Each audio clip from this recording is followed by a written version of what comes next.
welcome to this new episode of the podcast Echo. We're recording this in that weird period between Christmas Day and New Year's Day. So if you're catching this between those dates, I hope you had a nice Christmas with your family, or even if you didn't celebrate, that you're able to get some peace and rest and space in your life, and that if you have a great new year, enjoy that as well. So we thought, look, let's get another edition of this podcast out. And if you're new to the show, this is literally where we take our favorite podcasts, we being myself, Vish, and my great partner on this, Ange, where we take a podcast we've listened to and literally share what we heard from it. Now, I'll have heard something different from Ange, and maybe you, the listener or viewer, would have heard something different. So we're just here to literally share what we heard, because it's not about what was said, it's about what you heard, as we like to say on the show. So this week I am delving into, as it's my choice this week, I'm delving into another episode from the Diary of a CEO series by Stephen Bartlett online.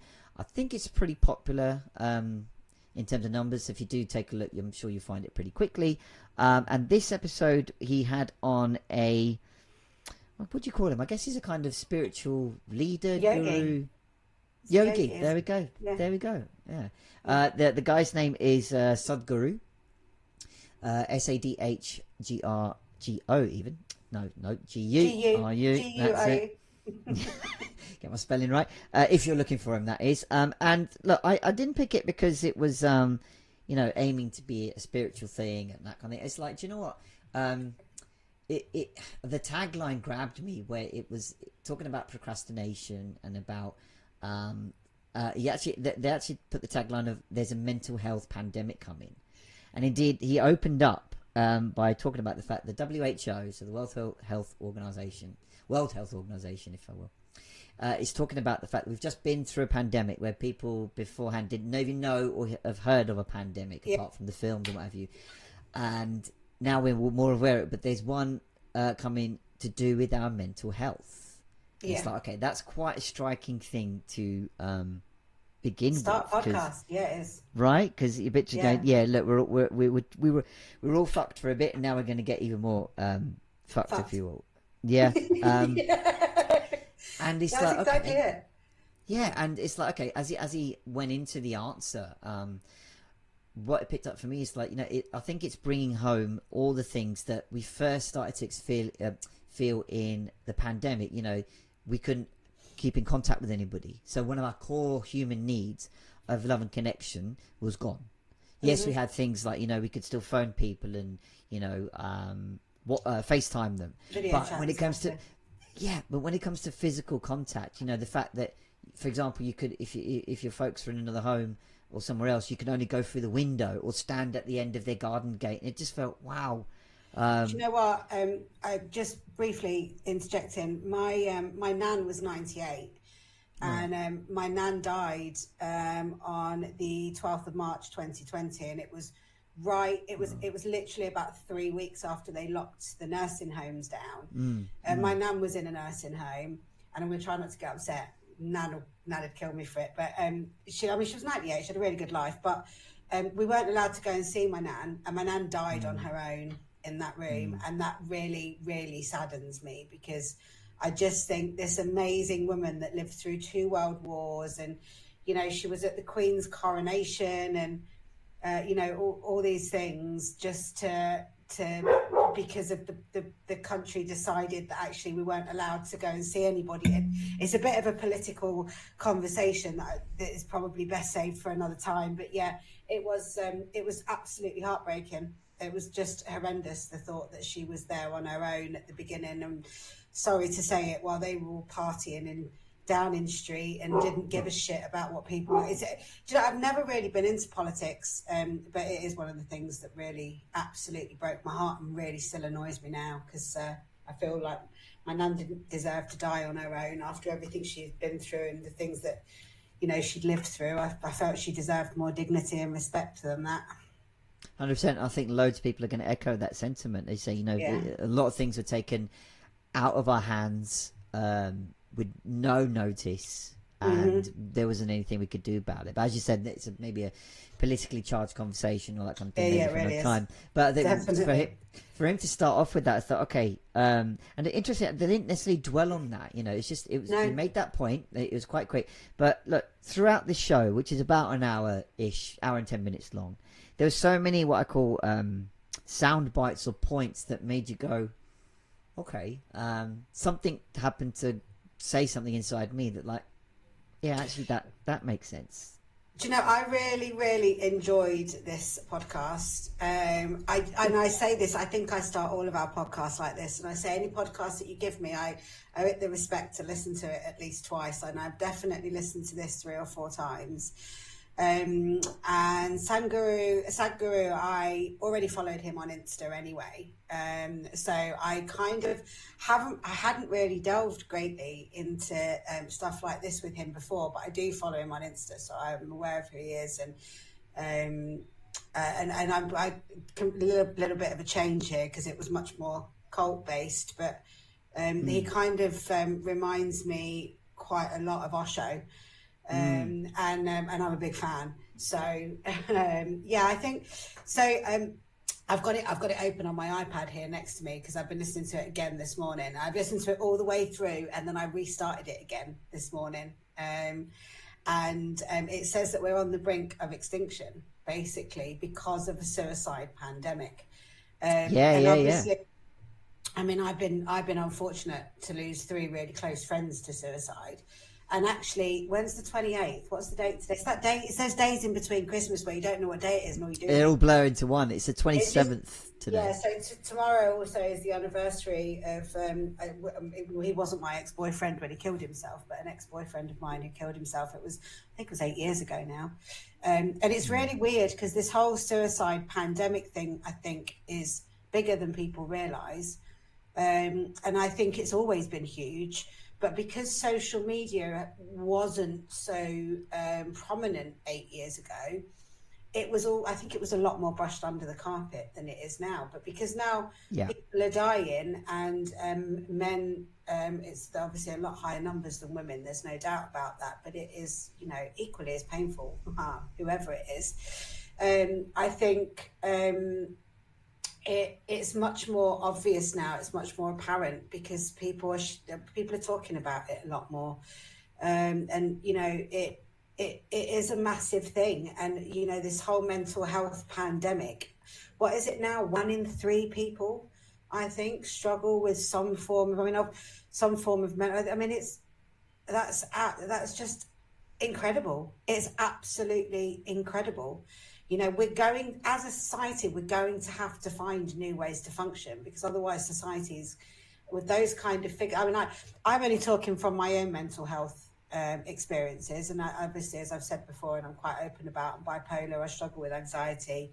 And I have my own host of little basket of problems that I deal with mental health wise. And I think if everybody's dealing with certain levels of that, there's going to have to be a new way to help people cope because everything will just start to break down.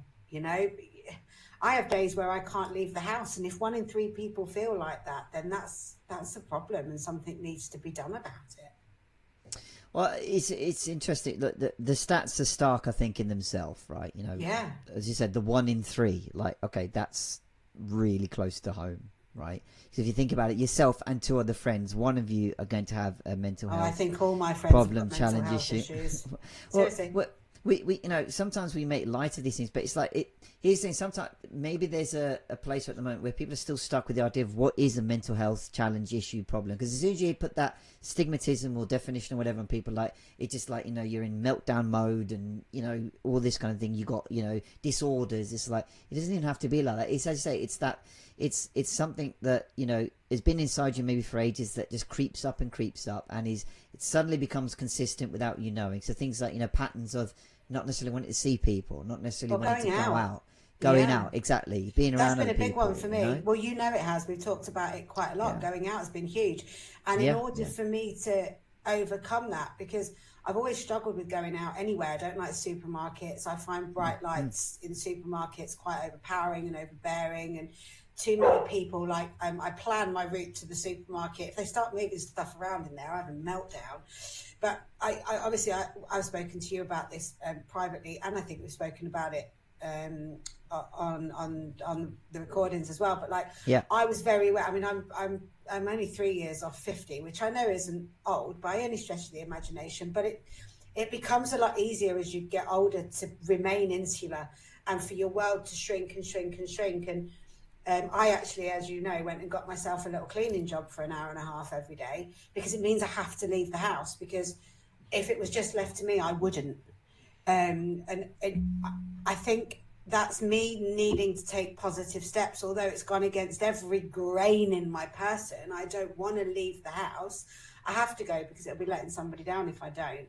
And that for me was a personal thing, to try to start to regain and take control and take back control of my mental health, which has completely controlled me for about the last 10 years.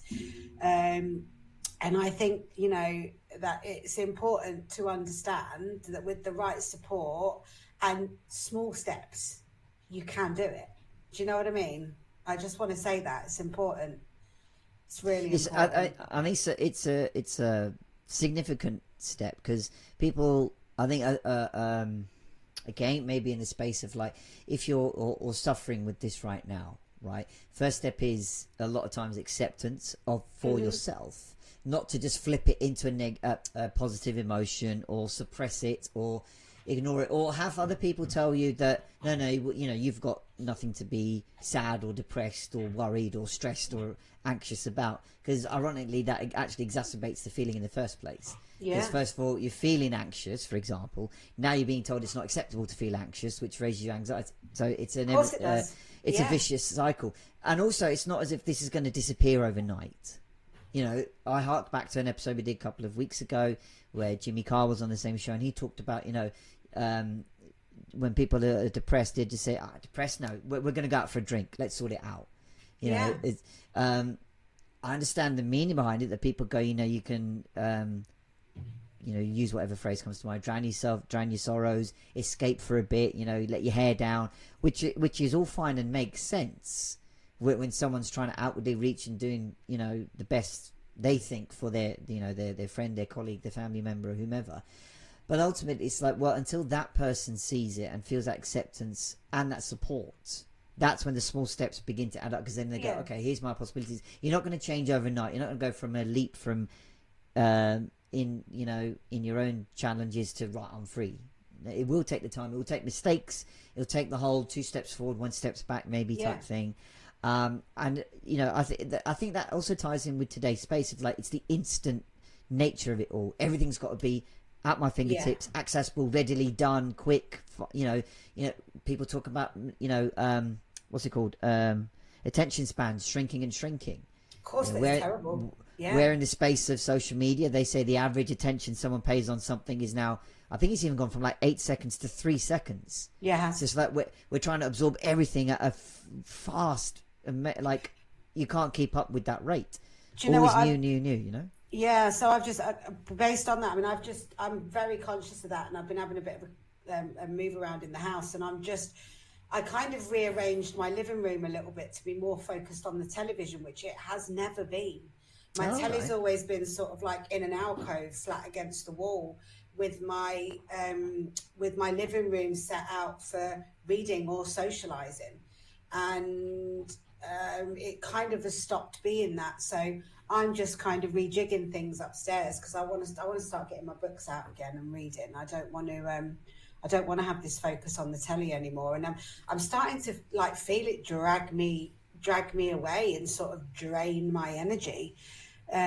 So changes are being made in my house. I've you know, been very consciously aware of the fact that since I've made my house a little bit less meditation and a little bit more mindless television, I feel a little bit like I've lost a little bit of my spark, and I'm aware of that. You know, I need to sort of get my space back to how it suits me and how I feel best. And you know, I think we miss that a lot. We kind of set up our lives based on what people externally think it should look like.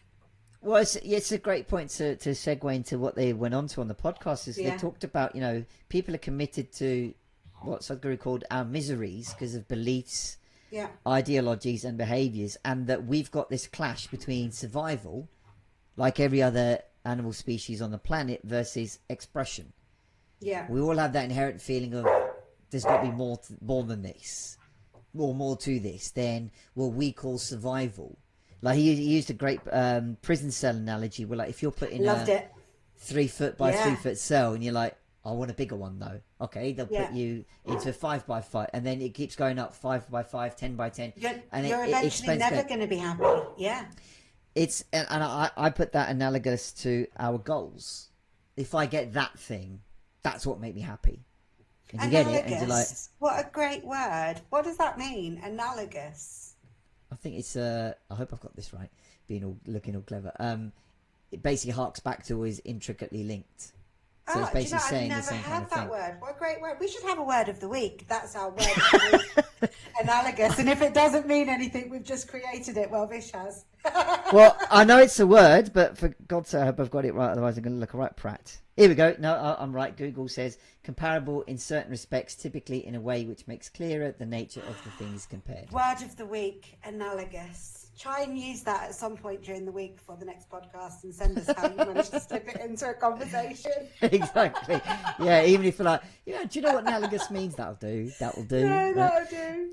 But I think it was a really nice way to actually hark back to something that what I came across a lot in my space of work. What I talk about, that goal setting isn't just the only thing that leads you to what's going to make you happy. Because we again, I guess, trap ourselves in the idea of I've got to get that thing, got to do whatever that. goal that is, for me to be validated, satisfied. And he talks about the whole external basis that we live on.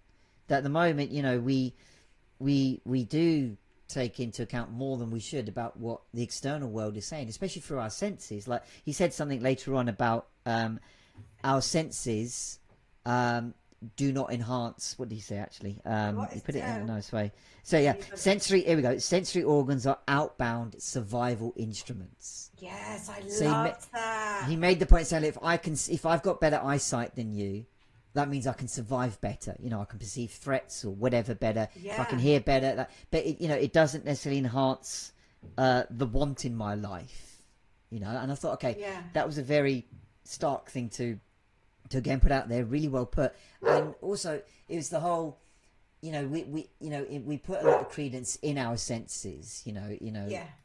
We feel that it enriches our experience, etc. But I think he pointed out, because he made the last statement going, look, because on the podcast they sit opposite each other, and he goes to Stephen, the host, you can see me, but you can't roll your eyeballs inward and look inside you. Because he talks about your user manual. I loved it. So says, so you've got a user manual. When are you going to read? When are you going to figure your user manual out? Is it going to be right at the end? Would you do that with your new iPad? No. Yeah. Do you know what? Right. I think I loved it. I really, really loved it, because I just saw, and I think Stephen says to him, well, how do I know? I think that's a question everybody asks. Listen to yourself. Yeah. I think honestly and truthfully, I started listening to myself quite a long time ago. I had to, because my mental health was so bad, and because I kept it a secret for such a long time, my bipolar and my mental health, I actually I almost took a really big step back from everybody, and did become quite insular, but also becoming quite insular was key to me figuring myself out. And I very much decided quite a long time ago that if something didn't feel right, I wasn't going to do it. And I wasn't going to argue with myself. I was going to trust that it didn't feel right, and that feeling is for a reason. Now, don't get me wrong, I'm not talking about me panicking about going to the supermarket at 9:15 because it's an hour and 15 minutes later than I normally go. I'm not talking about stuff like that. I'm talking about bigger things. And for me, I learned to read my own intentions. I think that's probably a good way to put it. Like if I always think that if something feels right in your heart, but your brain is telling you not to do it, or your gut is saying it's okay, but your brain is telling you not to do it, just do it, because I trust my gut more than my head, because my head overtalks everything. Whereas if my brain is saying, oh yeah, go for it, but my gut is saying, oh no, that doesn't feel quite right, then there's every possibility that I'm going to question it a little bit more, because I tend to trust my gut over my head quite a lot. And I think that's one of the things that he talks about, and I can't quite remember how he put it, but he says that we overthink, but that's not a bad thing.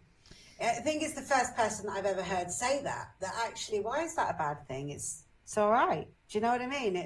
I think he talks about constipation and diarrhea. He does mental diarrhea, as he puts it. Yeah, it's just like, oh yeah, I get that quite a lot. I think that's exactly, I think, where he actually addresses the phrase overthinking, because I think Stephen articulated what a lot of us feel like. Sometimes I overthink things, and that's all he had to say. And Sadhguru went, hold on a second, before he went off, ironically overthinking, because he was just trying to get all his thoughts out. He went, I overthink that. Hold on a second. He said, that's the thing with overthinking, because there is no such thing. He's saying that he's actually saying there's not enough thinking. Yeah. So where he talks about, I think what I got from the mental diarrhea example is, he goes, when you have physical diarrhea, as in you have the shits, basically. A lot of people say, take a pill. What have you eaten? Yeah, or what have you eaten? Yeah, first of all, what you've eaten. Don't eat that again. Quick, take a pill to try and block it, right? But you don't necessarily stop it. And the analogy to the mind is, or analogous, there you go, to your mind, is that your mind keeps running. It will still keep. Yeah. You're not going to stop that mind by just taking the pill. And in the same way with the shits, it might help it prevent it, because the actual cure before any of these pills came around was to, as you said, assess what you ate, don't eat that thing again, drink water, and let your shit out. And actually, I've just had like a little moment of revelation there. I don't know if you saw it on my face. Perhaps you should go back and just check it. But like, when you I'll put a halo on in the edit, or a little light bulb. Yeah, a little light bulb. So I think, right, so I always say, right, when people get the shits, I can't believe we're discussing this, but yeah, when you get the shits, I always say better out than in, right? Better off to get it out. So, and I don't want to take Imodium and plug it up. I want it out, because obviously something's not right. So that's going to be the same with like brain diarrhea, like overthinking. Get it out. Get it out. Do you know what I mean? Just talk about it. Say it. Get it out. Get it out. Get it out. Get it out. Because if it stays in there, it's going to fester. And I mean, that's advice that I give my clients and people all the time. If you've got something to say it, because actually that's never going to be as bad as bottling it up and holding it in. And I think, half of the battle is the battle against yourself that's stopping you from saying maybe 6 or 7 words that, I don't know what you think is going to happen by saying them. Just say them. Get them out. So I quite enjoyed that. And I think that's probably an analogy that I'm going to take with me for people in the future that I'm working with. And definitely that the constipation one as well. I thought, I've had verbal diarrhea, but never like verbal constipation, or I'm still sort of like, the way that he puts things is like simplicity in its finest, but and it's in such a way that I don't see how you wouldn't understand what he's saying, and how you just wouldn't have revelations by listening to this podcast. I think he makes a concerted point to slow down for a start. You could see, you could see in Stephen replicating a lot of what all of us listeners and viewers are like. We're hearing all this wisdom and analogies, stories, examples from someone who's worked on it for ages and ages and made it his life mission. But there's still a voice in us that Stephen portrayed as like, yeah, but how? Like, he kept asking that, where's my user manual? Where is it? How, how do I he find wants it? that defined sort of holy grail type answer. And the approach of Sadhguru throughout the whole episode was to slow down, give another example, and get you thinking about it in that way. Like, on that front, I really enjoyed his breathing exercise idea. Which when you look at it, you're like, I rewatched it a few minutes earlier. I'm like, what was he saying with that? And it was only a very small point. So without giving spoilers away to people who've not seen it yet, but basically they go on this episode, they go through what must be a 30-second or so exercise. It involves breathing, closing your eyes and turning your palms inside out when asked to. And it was just to notice a difference where you feel the expansion and contraction in your respiratory system. So he made the point that, like, when you have your palms face down, you feel it in the lower lobe of your lungs, and then when you turn them up, you feel it in the middle. So he's making the point that even that slight change of hand, a very small thing that we do subconsciously 1,000 times over a day, actually changes things like our breathing system, i.e. our life energy. So small changes and steps, like we said before, can make an impact. But look, just a very quick example that, you know, portrayed actually quite a key point, I feel. Yeah, definitely. I think I was gonna say something about leading up to that, but I can't remember what now. My brain, it's gone. Well, whilst it comes back to you, I just wanted to step back to what you said about telling people or sort of giving people the perspective of just say what you feel in a few words and say and literally kind of clear that blockage between your subconscious, your heart voice, and your logic head voice, right? Yeah. Which is brilliant and actually coincides with something I saw probably about 2-3 weeks ago now, and this might be another future episode if we branch into things like films and series and that kind of thing. But I saw the film called The Invention of Lying. Oh, I've not seen that. It's with Ricky Gervais, a few years old now. Oh, I think I have seen it. Okay, but again, I'll try not to give away too many spoilers. But essentially, it's about an ordinary guy who lives in a world where everybody is incapable of lying. They say what's on their mind without any filter, with the premise that everybody else does the same. And it actually starts off in quite it's a well done manner where, like, it's basically saying, imagine you've got no sense of like flattery or going, oh, they're going to be offended if I say that, so I better rephrase it. It's like, you know, so the opening scene is the film, he's going out on a date with someone he's fancied for ages, and so they're in a restaurant, and you know, the girl's phone rings. I was like, oh, sorry, it's my mum, I'm just going to say hello. He's like, yeah, go ahead. And she's like, hello. No, he's quite short, bit chubby.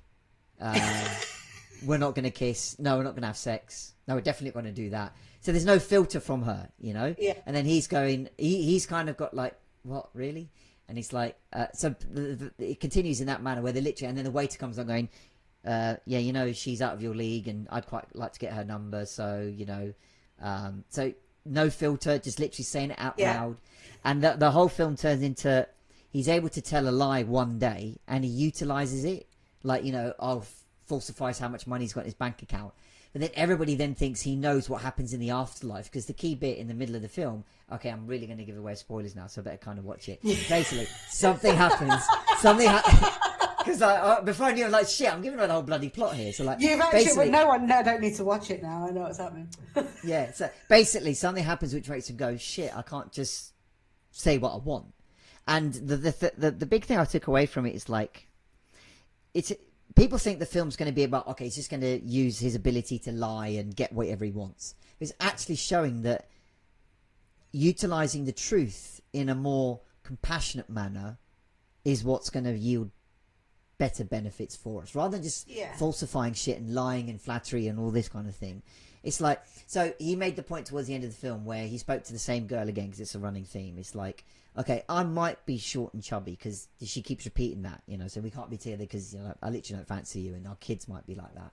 And it's like, yeah, but that doesn't mean I'm not, you know, kind and caring. Yeah. And, you know, qualities like that. So it's like, you know, he's not spinning it for spin's sake, but I think he's also like delivering the truth in a compassionate manner. So i.e. the only person in the world being able to lie, he's actually utilizing the truth in a more compassionate. So when I hear people say, you know, just say what you want, that's absolutely right. Like, feel free to express the emotion, but then your balance and maybe even the next level comes up when you can say the truth without just being an obnoxious dickhead all the time. Yeah, I think, you know? And that's really powerful. I'm I'm quite lucky because I'm quite good with words. Hmm. So I'm quite able to say something to somebody in a way that is not offensive, but that gets my point across. But it doesn't mean that I do, because I think we're all guilty of sort of like just holding on to stuff. I am. I mean, not so much now, but and generally now do you know what I always think, I've got something that's bothering me about a situation or someone. I usually wait an hour and see if it's still bothering me. And if it's still bothering me in an hour, I might write it down, or maybe pop something as a note to myself on WhatsApp. And then I might give it 24 hours. And if in 24 hours it's still bothering me, then I'll talk to the person about it. But usually, rule of thumb is 24 hours. I'm actually not bothered by it anymore. It's not affecting my life. It isn't hurting anybody that I love and care about. And actually, I've just saved everybody a whole load of shit that doesn't really need to be said. And that's generally what I live by now. I mean, I used to be sort of like, well, I need to say something. Why don't I think you do? Well, yeah, I do. And then I'll say, there's been a recent situation, I don't really want to go into it, but I said to Mum and Dad, I'm not really sure what to do. Mum was like, well, just stay out of it. So I said to Mum, I'm going to see how I feel in the morning. And the next morning I was like, I absolutely can't stay out of it. I need to talk to somebody about it. And I did, but tactfully, of course. And it felt like the right thing to do. But generally, I think that's the first time in probably about 10 years since I've adopted that rule, that actually sleeping on it has not made me go, yeah, whatever, new day today. No, do you know what I mean? But those two pointers are really quite powerful. Giving yourself the space and time to go, okay, what do I actually feel about it? And actually let that emotion process. You're not acting on impulse. You're not trapping it and catching the reaction. I may have articulated it on this show before, but ultimately an emotion is a chemical reaction in your system, i.e. your brain, that lasts for 90 seconds if you just let it pass out through you. But at the moment, we're catching it, we apply meaning to it, we try and understand it, kind of like diarrhea, right? Kind of like diarrhea. And we trap it, and it gets trapped in our body somewhere. Yeah. But the fact that you're able to take the time and space and then go, okay, maybe the emotion is dissipated, so I don't need to do any more with it, or okay, there's still more action I can take in my responsibility to do. I think sometimes we fall into the fallacy of, I need to do something so that said person says it back, or hope they say it back, or reacts, or whatever. So again, we're going back to that external view. We're doing something because we want someone else to do something, say something, for validation or whatever. Exactly. I think half of our problem, and it's not something, I know it is something that I still feel, but not as deeply as I used to, is that we ultimately assume that other people will treat us the way that we treat them. And it gives false expectation on other people. And I think it's a really bad way to live your day to day, because no one thinks like you do and no one thinks like they do, and what's important to you might not be important to them. It doesn't mean that it's not important. It's just different levels of who we are. And I think as soon as we stop having expectations of other people and we live for ourselves, life becomes a lot easier. 100%. And look, again, something we said earlier, it's not an overnight thing. We're going to go, right, I don't give monkeys about anybody else, because your system's going to go, what are you doing? So it needs that practice, it needs those mistakes, but also with that like sense of, no, I don't need to be externally validated. And again, even that choice of like, I don't want to be externally validated is going to come with its trickiness, because it's your system's going, what? But we've always done it like this. What you're doing. And it's until we go, okay, why do I want that validation? What's actually under? There'll be something underneath that. Only you can define what that is. Figure that out. Yeah, but it's not to say you're on your own to work that out. There's multiple avenues of guidance you can go from, but that then also is down to you. What do you take on? Same with this podcast. You might listen to something for 10 seconds and go, that works, and the rest of it might be waffle or whatever you want to say it. And that's going to be the same of things like your self-development journey and what have you. You don't have to take on every practice and idea and method and things like that. It's what works for you. The start is like knowing that there is more underneath, because as they said in the podcast at the beginning, we're more than just survival beings. You know, every other animal species is about survival. You know, we'll all have watched Blue Planet, Frozen Earth, Planet Earth, David Attenborough all the time going, here we see they are trying to survive. Not in that manner, but, you know, that kind of gist. Please do your Prince Charles.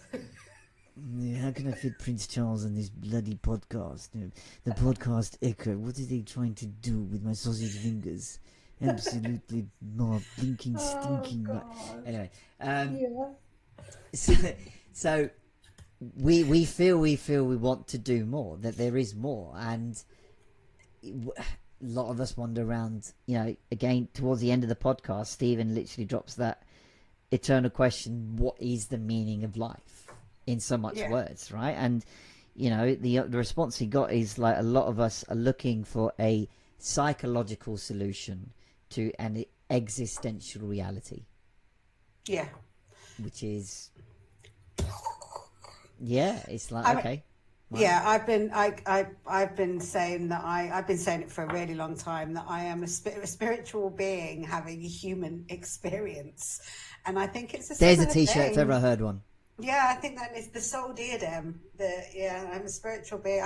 Well, that's how I feel. I feel almost. I feel not disconnected, but I feel like I don't know. I have these moments of being unable to comprehend the vastness of. Let's go back to what they were saying on the podcast about AI, right? Stephen says about AI outdoing humans and being more intelligent, and it blew my mind that he would even think that. Like, okay, don't get me wrong, right? AI has a capability to gather knowledge, words, basically. It's words.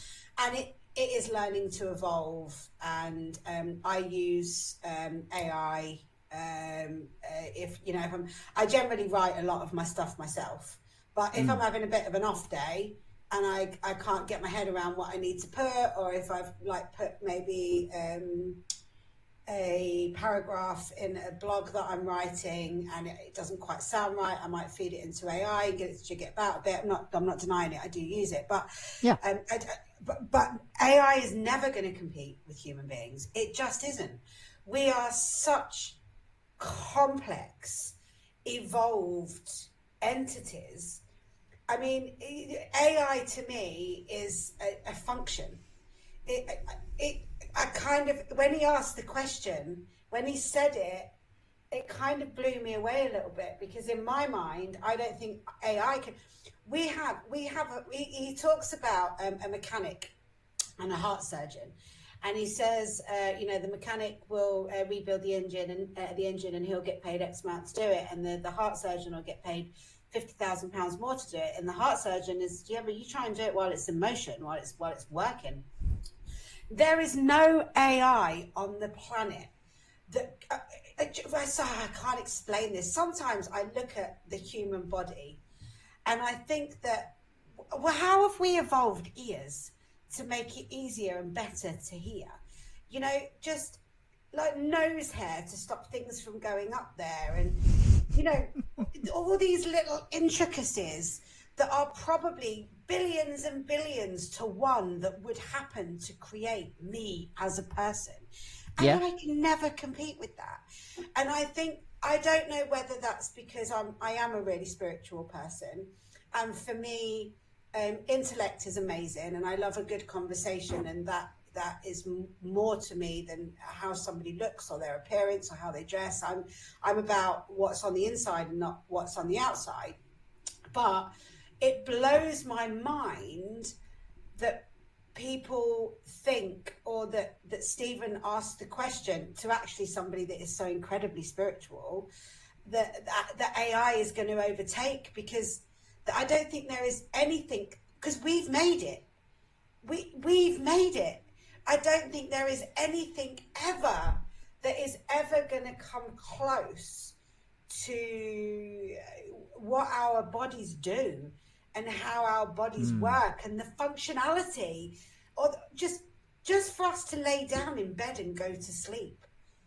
That's fucking incredible that our bodies do. It's almost like we're testing out dying a little bit every night, just like, because we don't know.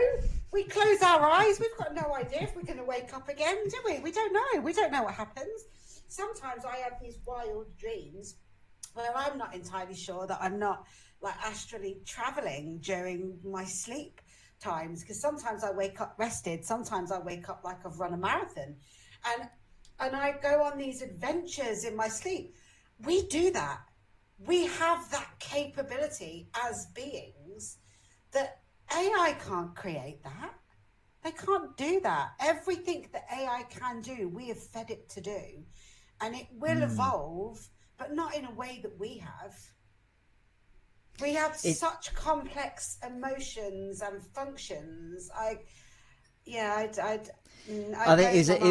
it was a really great part of the podcast, I think, because you say it was that. I think you could see that kind of clash between, as you said, someone who's in the world of bliss and spirituality versus someone from the business logical side of things. Because you see, Stephen opened that part by going, he saw some interviews with the creators of AI and the pioneers of it, saying, I can't do anything with it now.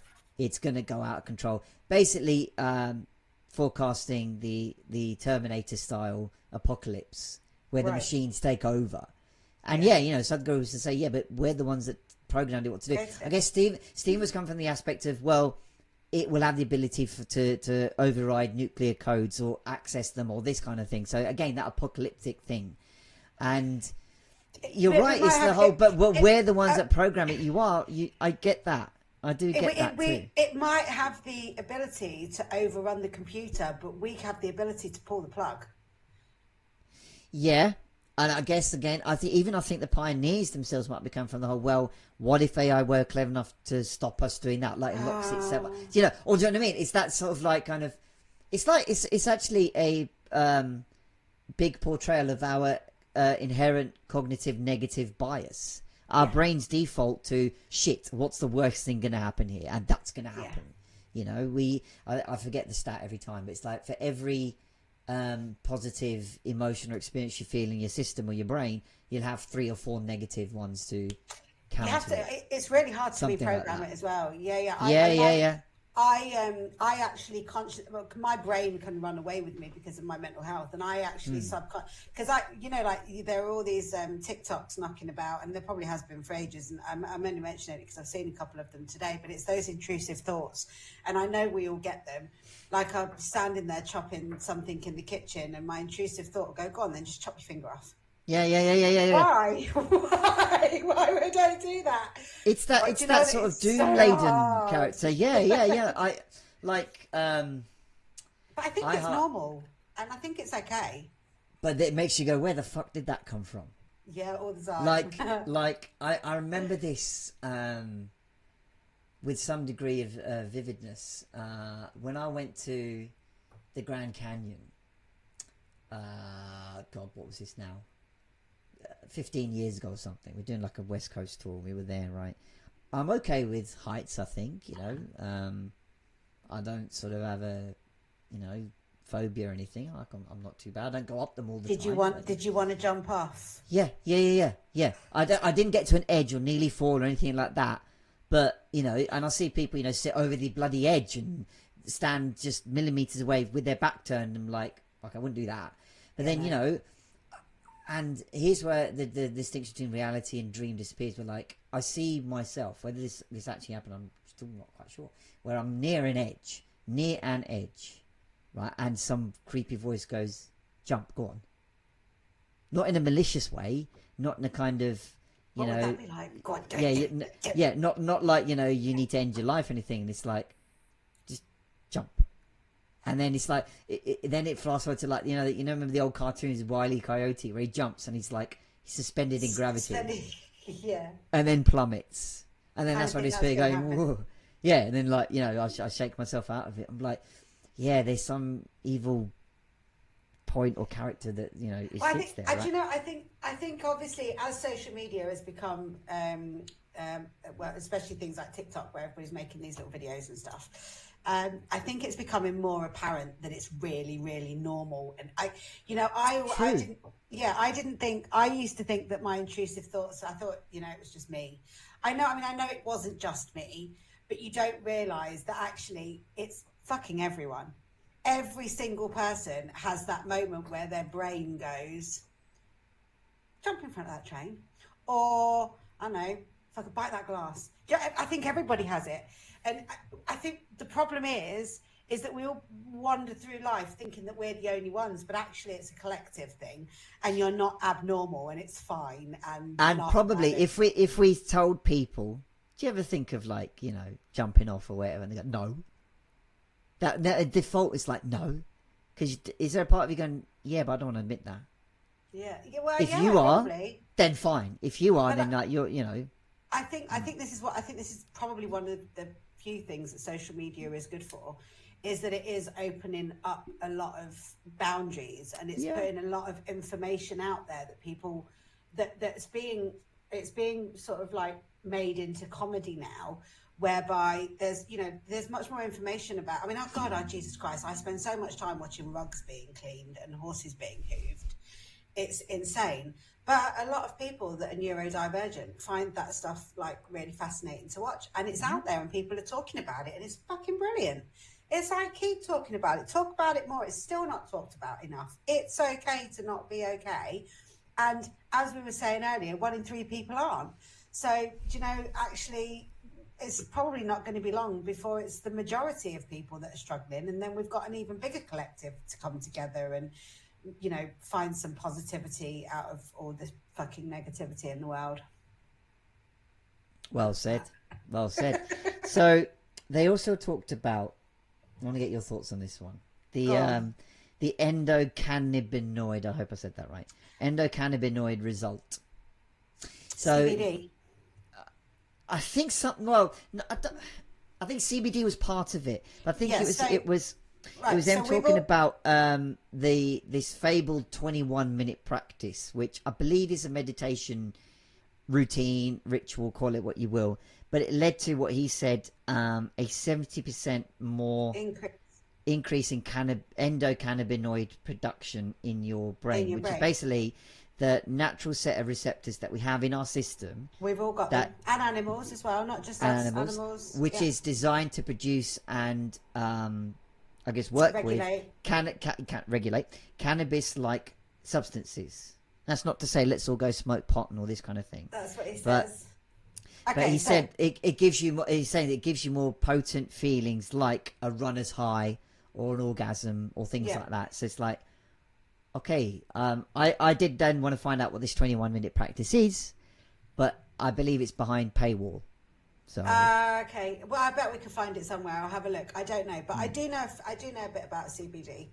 So, well, probably not enough actually. I take it every day. My mum and dad take it every day, and that's not. CBD. So obviously, cannabis. We all have cannabinoid receptors in our bodies that we don't feed. And I don't want to say, it's difficult because this is just a chatting podcast, and I don't want to say something wrong and then get a load of people going, oh no, that's not right. So I'm going to try and keep it as brief as possible, because sometimes things can be misinterpreted a little bit. But so you've got CBD and THC. THC is what makes you high, from like the part of cannabis that makes you high. CBD is the part of the plant that doesn't make you high, but that feeds those receptors. Now, I take it every day. My mum and dad take it every day, and I think it's I think it's a really good thing. I give it to my dogs. Keeps their coat healthy, keeps your joints supple. It does amazing things. It does amazing things to your body, and I swear by it. I can't smoke weed. It makes me really I laugh. So what happens when I smoke weed is I can occasionally, but it's very rare, I laugh for about 20 minutes and then I get about 3 hours of paranoia. So it's wasted on me, absolutely wasted on me. But I think it's a plant. I think anything that grows out of the earth is there for a reason, and I'm a big advocate of plant medicine, as we know from one of our previous podcasts. I'm a big advocate of mushrooms. I take reishi mushroom every day and lion's mane, and I take lots of natural things like that. I think everything we need in our bodies is out there growing, and Sorry, it did you say can. lion's mane? Lion's mane mushroom, yeah. Oh, I thought you actually meant a lion's mane. No, God, that would be weird. Hair. Yeah, no, that's a hard I'm no. like, what? Although people do take rhinoceros horn, and that's technically just really solid hair. So, but yeah, no, lion's mane mushroom. So yeah, I think I need to look into that and see if we can find it anywhere. I bet there'll be somewhere you can find it. I just thought it's a really fascinating point on the podcast where, the actual practice, which, as I said, I believe it's a meditation practice, but the fact that it stimulates those receptors in our system that he said is similar to I bet it's some kind of Kundalini, like yoga-y. Probably. breath work. Again, from what the brief YouTube foray I went into, it was, as I said, a routine, a meditation, a breathing routine, combining all those bits of holistic care that you might see. But as I said, I think the whole thing is behind a paywall or something like that. But yeah, actually, you made the point is that we share stuff on this podcast, in terms of stats, numbers, and how things work, and we just want to be conscious of not Some of it's probably misinforming. wrong. Well, no, just on that, I just quickly checked out the mental health stats we've been talking about. So we said 1 in 3. It's actually at the moment 1 in 4. So according to the charity Mind, great guys who do work on mental health, 1 in 4 people, it says here, will experience a mental health problem of some kind each year in England. And 1 in 6 people report experiencing a common mental health problem like anxiety and depression in any given week in England. We'll put some links in as well for some help pages, obviously. And Indeed. It isn't, I'm sat here dealing with my mental health on a day-to-day basis. It never stops being hard work, and it is what it is. So, and there is some really, really good support out there. So I'll drop some links in. We'll drop some links in. Cool. On this. So, I wanted to lastly touch on a couple of things they talked about towards the end of the show, where the question, I guess, was posed in general was, why do you need a job? Now, they didn't just say that and carried on. It was like it came up in the context of being trapped in the logic of life. I called it, again, to me it was similar to what I call the checklist of life. You're meant to get a degree, then get a job, then get married, then a family. Yeah, I haven't done it. In whatever order, yeah? So if you haven't got one of those things, then you better have a good reason why. Now, I obviously come from a culture that lives and breeds that. And it's literally as if from like day one you're in a race.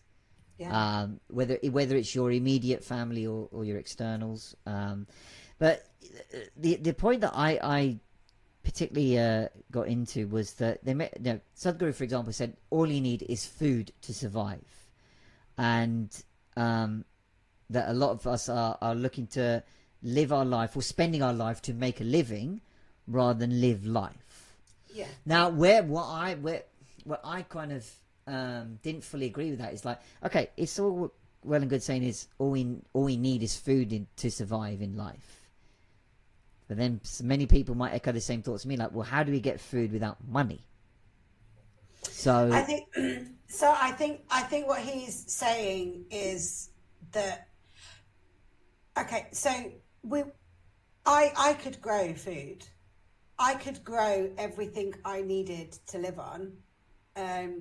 So before we go into that, say you needed only a little bit of land, say an allotment, a garden or whatever, where people, have little gardens where they grow their own vegetables or plants or whatever, right? So you need the seeds, though. Where'd you get the seeds from without the money? Well, you harvest them from other plants and stuff. You go foraging. I mean, I've got quite a few friends that live off the land in caravans, and I think we are in a society where we are forced to believe that we need Or do you know? Can I honestly tell you? I would, if somebody gave me a bit of land, I would quite happily live in a caravan with maybe a generator for electricity, which I would have to have because of work stuff. But I would, yeah, I think we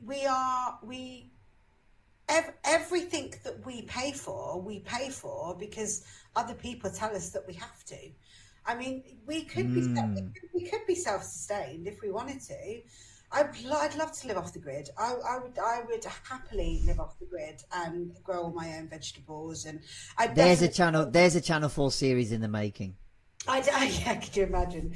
I'd have to go vegetarian though, because there's no way I'd be killing anything. And I'm quite happy eating meat as long as I don't actually have to kill it, because I won't even kill bugs in my house. I won't kill flies or anything. I asked them to leave politely, open the window and ask them to leave, and those bastards never do. Like, you leave the thing you open, you stand there going, go on, get out. It's like, oh no, get out. No, mine do. I don't kill spiders. I've got probably about 3 or 4 resident spiders. I had a rat last year that I humane trapped and got out. No, I won't kill anything. Absolutely will not kill anything. Of course we have to pay for everything now, because we have absolutely been conditioned that we have to, and because governments and big fucking pharma and all these other big companies are charging us. But you know, realistically, wind turbines at sea and all the rest of it, you know, we could have all this stuff. We're not paying for actually what we're using. We're paying for the companies and the rent for the buildings and all the people that work there. What we're actually paying for the stuff that we use is minuscule. It's all the other shit that we're paying for. Which I take on board and makes sense and is, you know, a nice vision. But I think where we all are at the moment, we're like, you know, these ideas sound good. You know, I think, you know, even we're trying to do things like climate change, and you know, obviously that's more maybe of an urgent need, saying, look, we're going to run out of resources. I think that's an absolute scam as well. What's that? Climate change? Well, yeah, I think that there are issues. Jesus, when I was younger, so 30 odd years ago, they were telling us that by now the ozone layer was going to have a massive hole in it, and we were all going to be fucked. And that hasn't happened. It's kind of closed itself up, and it's all right.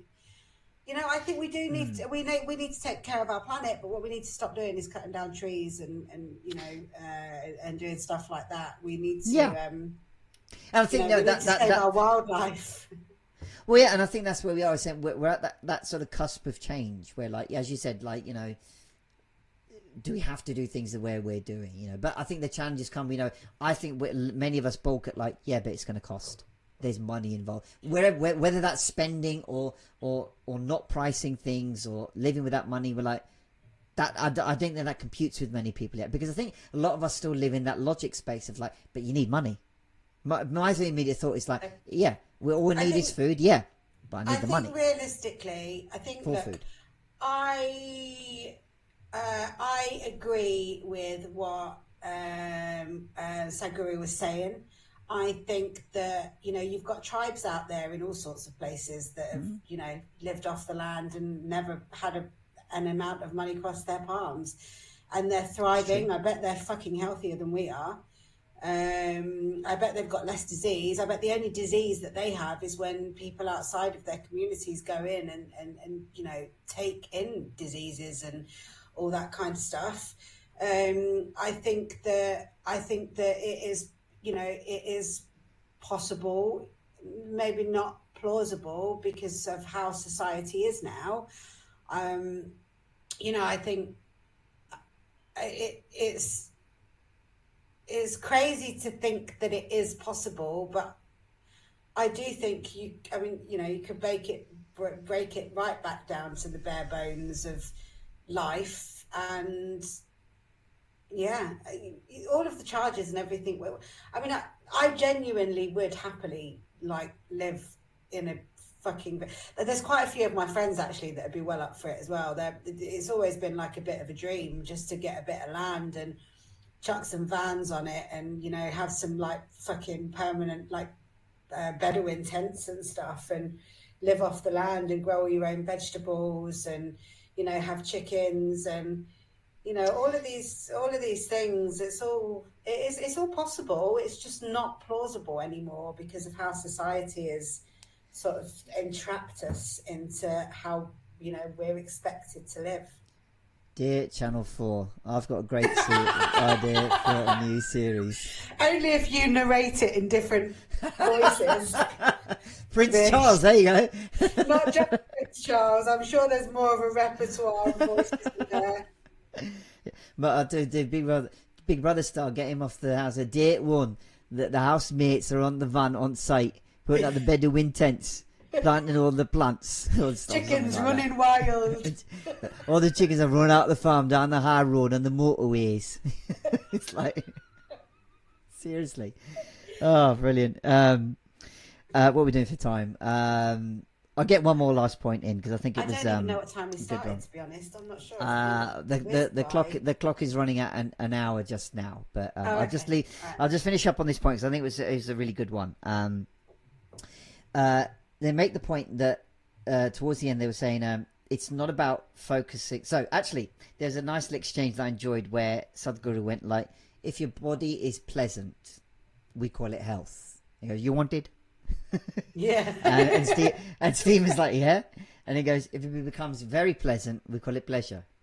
You wanted? And then he goes, if your mind is pleasant, we call it peace. You wanted? And he goes, all of that is our own responsibility, and not anyone else. And he goes on to say that, look, it's not about focusing on joy. We don't have to experience joy all the time in everything, especially when it becomes artificial. And then, he finishes the point saying that our interior, our systems, our, internal knows all that. It knows that like having a healthy body is health, having, a mind being pleasant is peace. We know all that, but we're trying to rely on the external to give it to us. So there's a reliance on making our environment pleasant. Yeah. So again, we hear things like, if there are people in your life, shed them. Social media now, we're full of people saying it's a new year. Get rid of all the bad people in your life. Yeah, okay, fine. That's your line, okay. But he also makes the point that to be honest, many external things like that don't happen our way. We want people and things to work for us. But it really happens when we look at it from an external point of view. And it's true. It's like, a lot of things don't go for us. It might feel sometimes everything doesn't go, or it's like, oh, I'm in a good run at the moment or whatever. And interestingly, I think in that period, like we're waiting for the next thing to go wrong. It's like this is too good. Something's going to go wrong here. But then just to finish up, they're saying, look, when we become internal, I think to me that says we realize our own answers and possibility, which I think it was a really good way of phrasing that for them. Yeah, I agree. I mean, I think I became much more aware that I am completely responsible for my own happiness quite some time ago.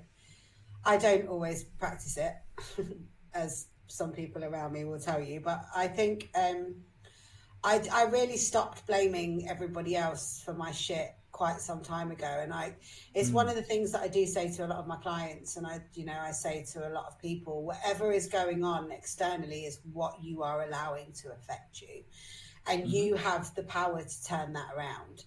And I think that is really important. Like, obviously we've been listening to quite a lot of podcasts, both of us have, for the show, and a lot of the podcasts that we've been listening to are the Adversities to Assets podcast, and that's one of the things that Lewis Raymond Taylor preaches quite a lot, is that actually you can look at every bad situation and figure out. So actually, I'm working with a client at the moment, and there has been quite a lot of trauma, and what we've been working through together is we've been looking at the really positive things in that person's life at the moment, and then we've been tracking it back to the negative of how that wouldn't have happened if that hadn't have happened.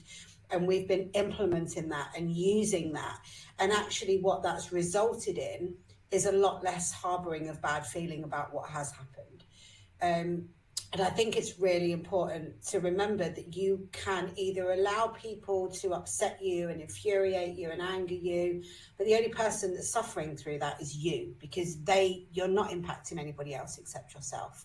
So you can either choose to be angry, upset, and miserable, or you can choose to use it as fuel to grow and have a bigger impact. And I've been through quite a lot of shit, and sometimes I say things to people about my past and I can see the look of horror on their face, but for me it's just part of my life. But equally, if I'd not been through what I've been through, I wouldn't be here now, and I wouldn't have the people I am have in my life now, and I wouldn't be who I am, and I am quite comfortable in my own skin. That, I mean, that doesn't mean that I still don't have bad days and I still don't struggle, but admittedly, they're the things that, you know, my mental health raises its ugly head every now and again, just as a bit of a reminder. Hey, mate, I'm still here. You still have to work at me. And life is like that. Every day should be like that. You know, I don't think anybody breezes through life. There has to be an element of hard work to maintain good levels of everything.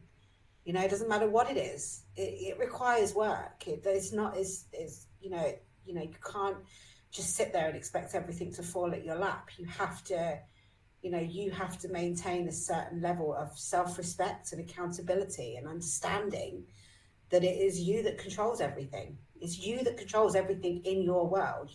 You are your own universe, and you can take control of it. And anybody that says otherwise needs to sit down and really have a think.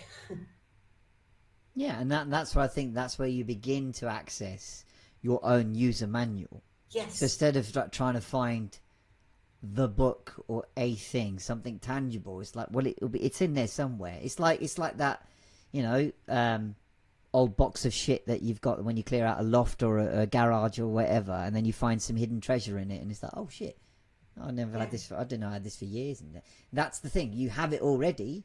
You just don't know that you might have it, and it's because we tend to do things like look externally and base our life on someone else's perspective Yeah, and this kind of thing, rather than we taking the look work for ourselves on we ourselves. look we look externally to blame. We don't look externally to resolve. We have to look internally to resolve. We look Yeah. externally to blame, internally to resolve, which then ultimately will stop us from looking externally to blame, because we have control.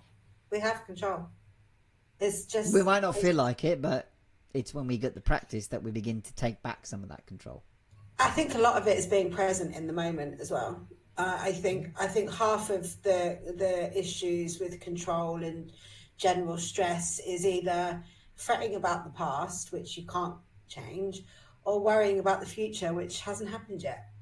And I think if you're mindfully in the moment, a lot of that stress just naturally dissipates, because it's not relevant. It's just Indeed, not indeed. relevant. And like we say with everything, it's not an overnight thing. I think all of this sounds nice and good and change leading and this kind of thing, but the trap is sometimes think that's got to apply instantly, and that's why our systems might switch off, going, yeah, whatever. But until we actually try these things for ourselves and what that means for us, then we get our own answers. Because if we do fall into these traps of going off on one, whether that's overthinking or melodramatizing or running away with ourselves, that kind of thing. When someone says be in the moment, be present, and this kind of thing, it just sounds like oh, shut up. It just doesn't resonate in that moment. When it's like, look, and even away from that, outside the moment, when people talk about these things, people might just think that, like, well, yeah, but isn't that all just a bit kind of fluff? Well, that's what I think it all comes back to. Well, you've got to then want to do this kind of thing. If Yeah, you don't, then that's okay, I mean, I'm not sitting here saying this stuff and talking about this like yesterday I decided that today I was going to be more Yeah, present. exactly. Yeah. What I'm saying is that I got diagnosed with my issues with mental health when I was 21. I nearly got sectioned. I had, my whole world fell apart. I didn't tell my parents that I was bipolar until 5 years ago. I'm 3 years off 50. I'm grateful that I'm where I am now, because it's a damn sight better place than it was 5 years ago. But it's not fucking easy. It's hard work, and I still, I So obviously over Christmas, there's been alcohol involved, and we had the premiere, and there's been other stuff going on. That's actually I generally don't drink anymore. I used to be a big party animal and I used to drink, but I am absolutely very fucking aware that does not help my mental health. I've hidden behind drugs and alcohol, and I'm not ashamed to admit that I have, but it's a vicious cycle because you drink, you take alcohol to numb the feelings, but actually what that creates is a regeneration of even worse feelings and anxiety because of what the alcohol and the drugs dissipate in your brain and in your body. Now, Christmas has kind of knocked me off my perch a little bit. So Christmas Day, I did have a bottle of wine and a bottle of Prosecco all to myself, which is quite a lot, and I'm quite proud that I can still handle that much drink, but my brain can't. And that was it then. Christmas Day is over, and now I will be back to not drinking again, because I am very, very aware that it is a massive, massive part of me being stable and keeping my mental health in check and being able to function. That hasn't happened overnight. That has taken me a really long time to face the realization that I'm going to have to quit those things in order to feel better. And it is, I quit for 3 months, and then I relapsed for a month, and then I quit for 6 months, and then I relapsed for 6 weeks, and then I quit for longer. Do you know what I mean? It doesn't happen overnight, and it isn't easy, and it is hard work, but it is worth it. And I can't, if I want to maintain some kind of healthy lifestyle for whatever the next 20, 30 years of my life, I need to make serious changes, because I have partied. And I've parted because I've wanted to hide from my mental health. Because once I've got some drugs in me and some drink in me, I'm like a completely different person. I've got the confidence to go out and go to festivals and do all these things that I wouldn't normally have the confidence to do. But it isn't the answer.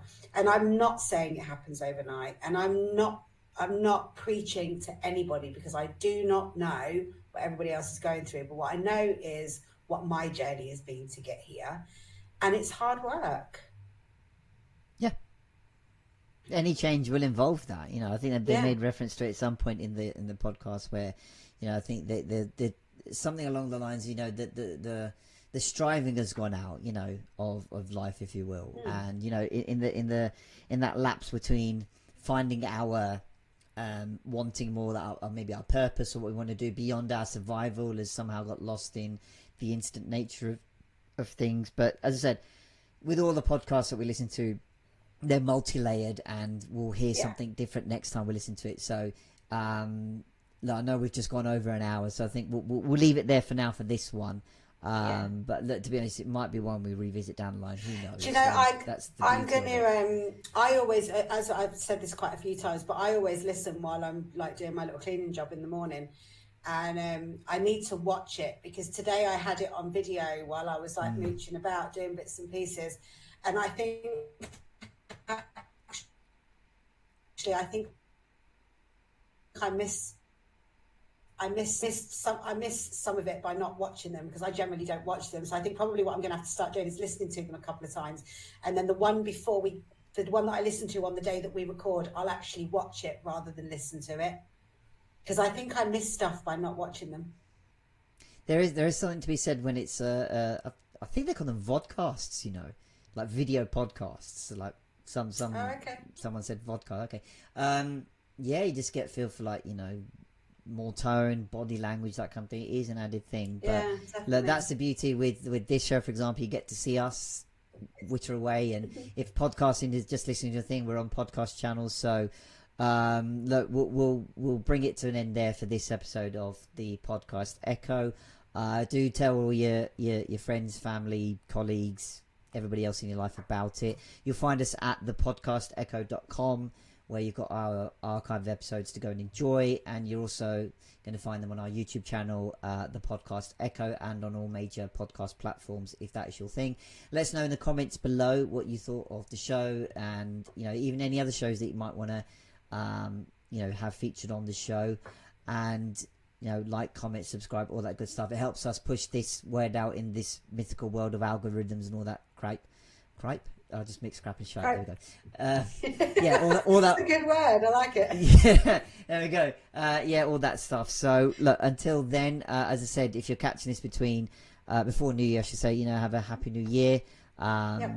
Make resolutions if you want, but you don't have to. Don't hold yourself to them. It's all good. But enjoy whatever you get up to, and we'll catch you on the next one. Yeah. Bye.